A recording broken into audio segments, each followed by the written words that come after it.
Hypocrisy देखो कैसे सामने आ रही है। कुछ दिन पहले सर तन से जुदा नारे लगा रहे थे। आज जब किसी बेवकूफ ने जाके, किसी जल्लाद ने जाके सचमुच ही कर दिया, आज कह रहे नहीं नहीं इसको कोई नहीं सपोर्ट करता, इसको कोई नहीं एंडोर्स करता। तो क्यों नारे लगा रहे थे सर तन से जुदा? जो मेरे हिंदू भाई बहन वो अकेले लड़ रहे हैं इन सब चीजों से, जैसे जूस लड़े थे, जैसे जैसे इजरायली लड़े थे। And I am very proud of them कि how they are fighting back.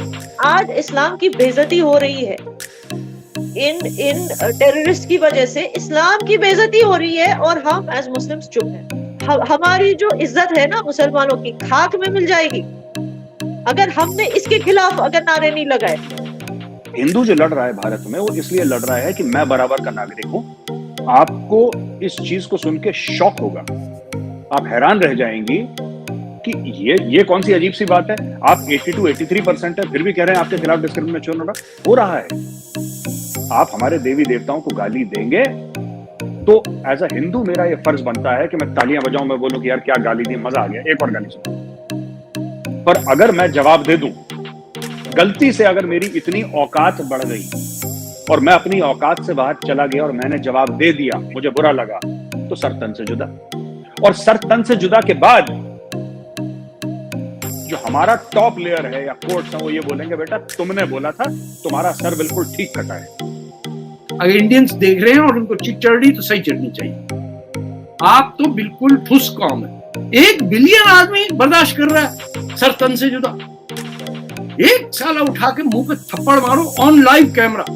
अरनाब से को ये है, अरनाब टिक टिक मत करो, बुलाओ मौलवी को, एक लगाओ देसी। बोले क्या बोले तू, किससे जुदा? अभी मैं करता हूँ। पहले जिन लोगों ने हमारे चैनल को सब्सक्राइब नहीं किया है, करो ना भाई, क्यों नहीं कर रहे? हिपोक्रेसी देखो कैसे सामने आ रही है। कुछ दिन पहले सर तन से जुदा नारे लगा रहे थे। आज जब किसी बेवकूफ ने जाके, किसी जल्लाद ने जाके सचमुच ही कर दिया, आज कह रहे नहीं नहीं इसको कोई नहीं सपोर्ट करता, इसको कोई नहीं एंडोर्स करता। तो क्यों नारे लगा रहे थे सर तन से जुदा? और ये नारा किसने बनाया? ये क्या हजरत रसूल सल्लल्लाहु अलैहि वसल्लम ने बोला था कि सर तन से जुदा कर देना किसी का भी, अगर उसने अल्लाह पाक की गुस्ताखी की या मेरी शान में गुस्ताखी की? कभी उन्होंने बोला था ऐसे? ये कौन खुद की मर्जी से? एक तो देखिए इसके 2 इम्पैक्ट्स हैं। एक तो ये इस्लाम को बदनाम कर रहे हैं, दूसरा ये इंसानियत को बदनाम कर रहे हैं। ये जो जिस तरह की दहशतगर्दी कर रहे हैं, देखिए इट इज क्लियर कि इंडिया में आप ऑपोजिशन कह लें या फॉरेन पावर्स कह लें, उन्होंने बहुत कोशिश की है कि हिंदुइज्म को एक मुद्दा बना के, हिंदुइज्म को एक एंटी मुस्लिम मुद्दा बना के, एक सनातन धर्म है हिंदुइज्म का, which believes in peace, which believes in शांति, अमन, त्याग, बलिदान, प्रेम, उसको एक किसी ना किसी तरह से ट्विस्ट करके उसको बना दे एंटी मुस्लिम। और जो मेरे हिंदू भाई बहन वो अकेले लड़ रहे हैं इन सब चीजों से, जैसे जूस लड़े थे, जैसे जैसे इजरायली लड़े थे। And I am very proud of them कि how they are fighting back. I am very proud of them and I am very dejected कि क्यों, जैसे ये उदयपुर का जो वाकया हुआ उसके बाद 2 बंदे, मैं उनको शैतान की औलादे कहूंगी, दज्जल कहूंगी, सामने आके वीडियो भी बनाते हैं। यू इमेजिन, वीडियो भी बनाते हैं और बोलते हैं कि हमने अल्लाह के लिए ये किया, हम उनके लिए जीते, उनके लिए मत। हाउ डेयर, उनके मुंह से अल्लाह का नाम कैसे निकला? इसके लिए कोई प्रोटेस्ट कैसे क्यों नहीं करता कि भाई ऐसे शैतान अगर अल्लाह का नाम लेने लगे, हजरत रसूल का नाम लेने लगे, नबी पाक का, हमारे रिलीजन का क्या होगा? फिर हमारे ईमान का क्या हो जाएगा?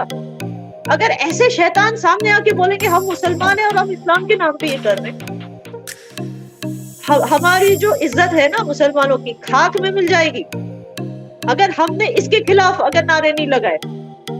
हम जिससे प्यार करते हैं, हम जिससे बेपनाह मोहब्बत करते हैं, क्या उसकी बदनामी हम सह सकते हैं? क्या उसकी बेइज्जती हम सह सकते हैं? नहीं। आज इस्लाम की बेइज्जती हो रही है, इन टेररिस्ट की वजह से इस्लाम की बेइज्जती हो रही है, और हम एज मुस्लिम्स चुप हैं। इस्लामोफोबिया बढ़ रहा है और हम एज मुस्लिम्स चुप हैं।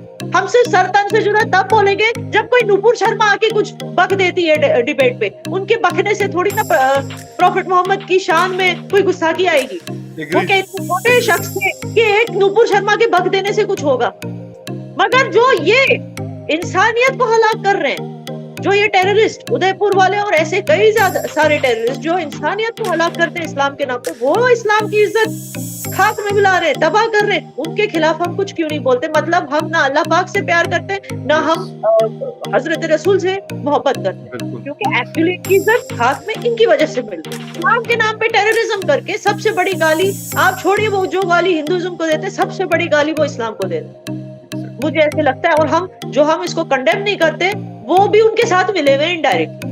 इनकी जो इंडिया की सुप्रीम कोर्ट है, उन्होंने ये कहा है कि जी नुपुर के लिए कि वो रिस्पॉन्सिबल हैं, जो कुछ भी कंट्री में हो रहा है, जो भी हंगामा वहाँ पर हो रहा है, और जिस तरह से एक जो टेलर मास्टर थे उनकी जान ली गई, उसके लिए भी कहा गया कि जी नुपुर ही जिम्मेदार है। तो क्या हम ये समझें कि जो बम्बई में अटैक किया गया था, उस वक्त तो खैर बम्बई था, मेरा ख्याल है मुंबई नहीं हुआ था, तो उसके लिए कहा गया था कि जी वहाँ पे क्योंकि बाबरी मस्जिद का इशू था, तो इस वजह से कह दिया जाए कि ये सब कुछ हुआ था और टेरर अटैक नहीं था। क्या उसको ये भी कहा जा सकता है कि अभी तक जो कुछ भी भारत में होता रहा है, ऐसा नहीं कि ये कोई पहला वाकया है, इससे पहले भी कई बार हमने सुना कि लोगों की इस तरह से जान ली गई और मजहब के नाम पर, और इस किस्म के टेरर अटैक्स जो हुए हैं, उसमें से क्या इनकी सुप्रीम कोर्ट टेरर अटैक नहीं कहेगी? यही कहा जाएगा कि क्योंकि ब्लास्फेमी हो गई थी, क्योंकि मस्जिद को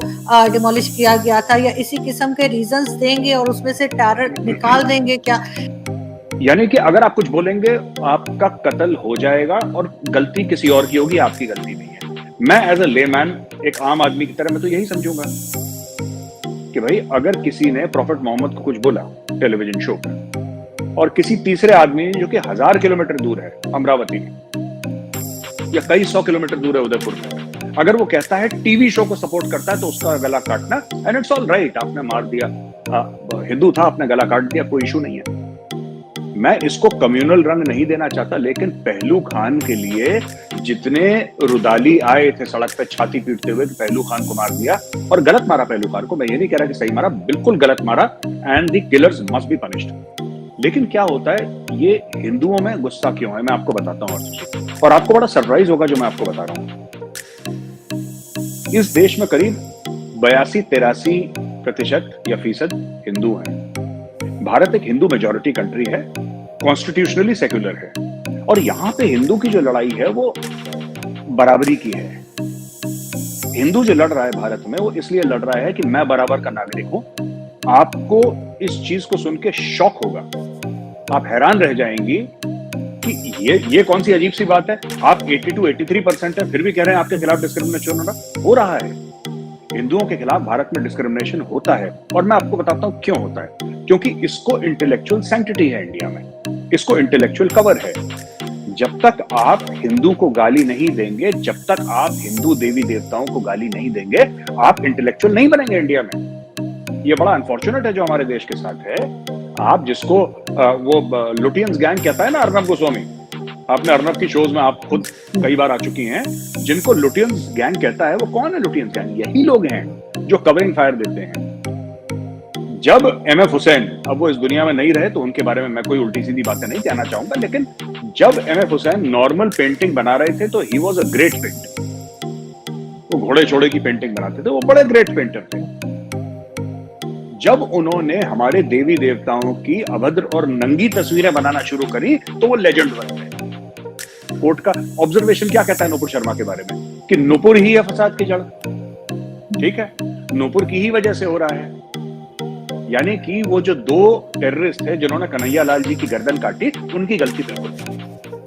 वो नन्हे मुन्ने बच्चे हैं, वो अच्छे लड़के हैं, बिल्कुल साफ और पाक हैं। उन्होंने एक इंसान की, निर्दोष इंसान की, जो मासूम था, उसकी गर्दन रेत दी, उनकी कोई गलती नहीं है। गलती एक्चुअली नुपुर शर्मा की है, जिसने 1 महीने पहले टीवी में किसी और मुस्लिम क्लेरिक या मुस्लिम नेता के बयान के अगेंस्ट उसने एक जवाब टेलीविजन शो में दे दिया, जिसके लिए वो माफी मांग चुकी है। राइट, गलती नुपुर शर्मा की है, और भगवान ना करे इसका कोई रिएक्शन हो। लेकिन यहाँ पे बहुत खतरनाक इम्कान है, बड़े खतरनाक चीजें देखने में मिल रही हैं मुझे। और ये जो है ना, ये जो कन्हैया लाल जी की गर्दन इन्होंने काटी और कन्हैया लाल जी का खून कराया, मर्डर कराया है, आरजू जी, एक वाटरशेड मूवमेंट है। ये इस डेकेड का, पिछले 10 साल का एक बहुत बड़ा वाटरशेड मूवमेंट है। मैं आपको बता रहा हूँ, इससे बहुत चीजें, अभी तो कुछ हुआ नहीं है। हिंदुओं में एक और परेशानी है, इनका रिएक्शन बहुत स्लो होता है। ये अचानक रिएक्ट नहीं करेंगे, ये धीरे धीरे धीरे धीरे करेंगे, लेकिन फिर वो हाथी की चाल की तरह होता है ना, रुकता नहीं है, फिर वो लंबा चलेगा। इनका डीजल इंजन होता है, धीरे चलता है लेकिन हेवी लोड उठाता है। मैं आपको बता रहा हूँ, आप देखिएगा इसके बड़े नेगेटिव इसके वो रहेंगे। मैंने आपको शायद वो वीडियोस भेजे थे असदुद्दीन ओवैसी के, जहां पे वो हिंदू देवी देवताओं को कह रहे थे कि इन मनहूसों का नाम मैं, मतलब शिव जी, पार्वती माँ, सीता माँ, प्रभु श्री राम, इनके लिए कह रहे थे कि मैं इन सब मनहूसों का नाम इस महफिल में लेना नहीं चाहता। असदुद्दीन ओवैसी ये कह सकता है क्योंकि इंडिया सेक्युलर है और हमारे कंधे पे सारा का सारा लोड है सेक्युलर बनने का, हमारे कंधे पे लोड है।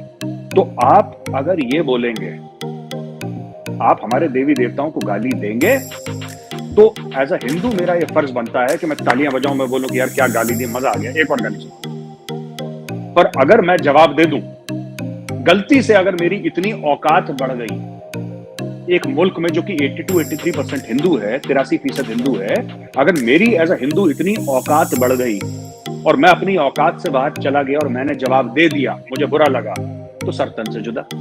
और सर तन से जुदा के बाद जो हमारा टॉप लेयर है या कोर्ट्स हैं, वो ये बोलेंगे बेटा तुमने बोला था, तुम्हारा सर बिल्कुल ठीक कटा है। आप हमारे देवी देवताओं को गाली देंगे, तो एज अ हिंदू मेरा ये फर्ज बनता है कि मैं तालियां बजाऊं, मैं बोलूं कि यार क्या गाली दी, मजा आ गया, एक और गाली सुनो।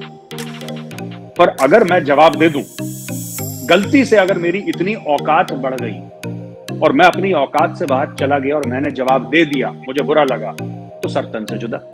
और सर तन से जुदा के बाद जो हमारा टॉप लेयर है या कोर्ट्स हैं, वो ये बोलेंगे बेटा तुमने बोला था, तुम्हारा सर बिल्कुल ठीक कटा है।